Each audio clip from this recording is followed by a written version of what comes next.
do is some foam rolling, some gentle mobility drills, whether they be, cat-cows, modified cat-cows, T-spine rotations, any of that stuff to get the upper back moving. We have a ton of exercise. Just check out our videos, go to the channel, and just look for thoracic mobility, thoracic extension. You'll see either rotations or extension, and try any of those exercises to get more thoracic extension.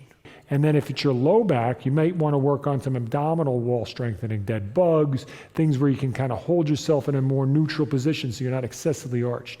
You could also possibly have tight hip flexors. So if you see those areas, work on them and see how your squat pattern improves.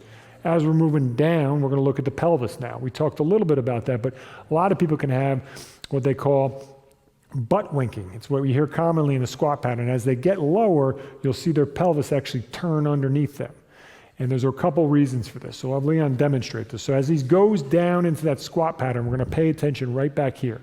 So as he's going down, we're going to see this kind of tuck under. So he's actually going to round out his back. He's not going to maintain that curve anymore.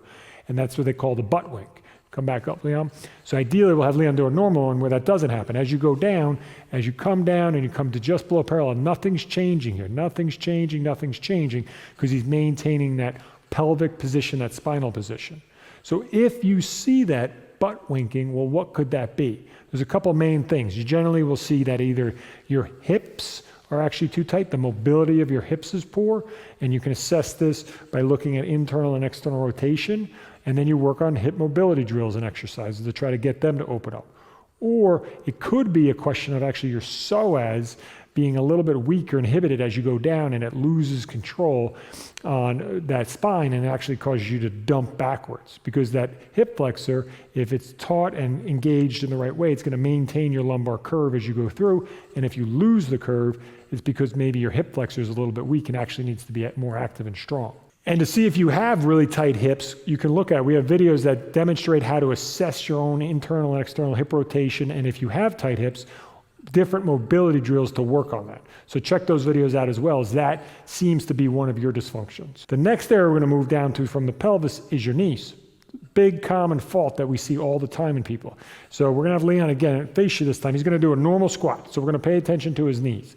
So as he goes down, his knees basically track over his toes, and then he goes back up. They don't really shift in or out. Very common mistake here, very common fault pattern, is we actually see the knees come inwards a bit. So as Leon goes down, you can see his knees are actually coming inwards.